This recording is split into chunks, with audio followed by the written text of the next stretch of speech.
Бүгін улуу тарыхый датанын Кыргыз мамлекетинин көз каранды эместигинин 30 жылдык мааракесин белгилеп жатабыз. Мындан 30 кылым илгери эле тарых барактарында аты алгач аталган байыркы кыргыз элинин мамлекеттүүлүгү өткөн кылымдын этегинде тагдырдын буйругу менен жазмыштын куттуу тартуусу катары кайтадан колубузга тийди. 30 кылым ичинде элибиз нечен жолу эгемендүүлүгүн жоготуп, нечен жолу кайра калыбына келген, нечен жолу эл катары ың-жыңсыз жоголуп кете жаздап, нечен жолу кайра кирилген. Тарыхта татаал тагдырга туш болуп, жок болуп кеткен улуттар, мамлекеттер көп болгон. Ошондой элдердин катарын толуктап калбаганыбыз үчүн жаратканга миң мертебе шүгүрчүлүк.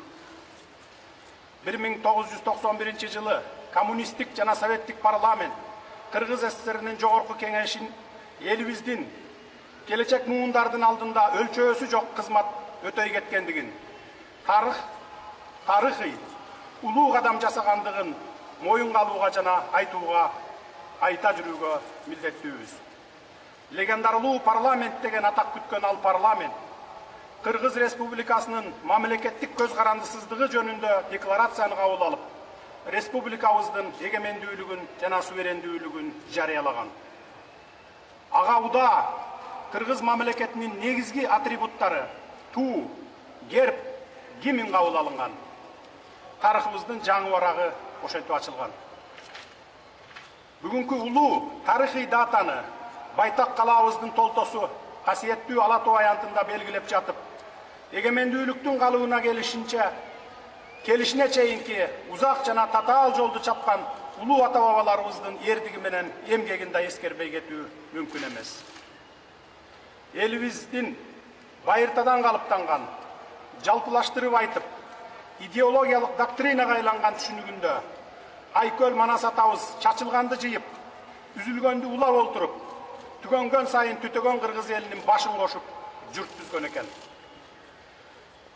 Кыргыз атагын жер бетинен өчүрбөй, улуу осуятты улагандардын сап башында эзелки доорлордо Барсбек Каган жана анын санаалаштары, берилегенде Мухаммед Кыргыз жана анын мүдөөлөштөрү тургандыгын сыймыктануу менен эскерип, рухтарына таазим этебиз. Курманбек, Ер Табылды, Ер Солтоной сындуу бабаларыбыздын мууну, эл журттун эркиндиги үчүн башын сайып, Ала Тоону душмандарга бастырбай, эл четинде, жоо бетинде болуп келишкенин эч качан эсибизден чыгарбайбыз.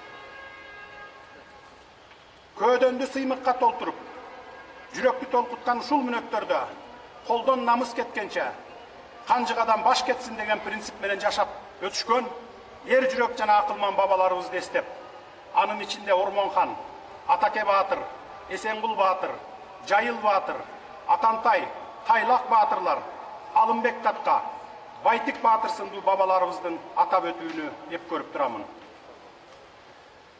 Бүгүнкү эгемендүүлүк кайсы бир даражада 20-кылымда мамлекеттүүлүктү түптөгөн Абдыкерим Сыдыков, Иманалы Айдарбеков, Абдыкадыр Орозбеков, Жусуп Абдрахманов сыяктуу аталарыбыздын көсөм саясатынын дагы үзүрү. Улут катары Торолуу жолубузда Исхак Разаковдун, Турдакын Усубалиевдин жана башкалардын кошкон салымы да зор.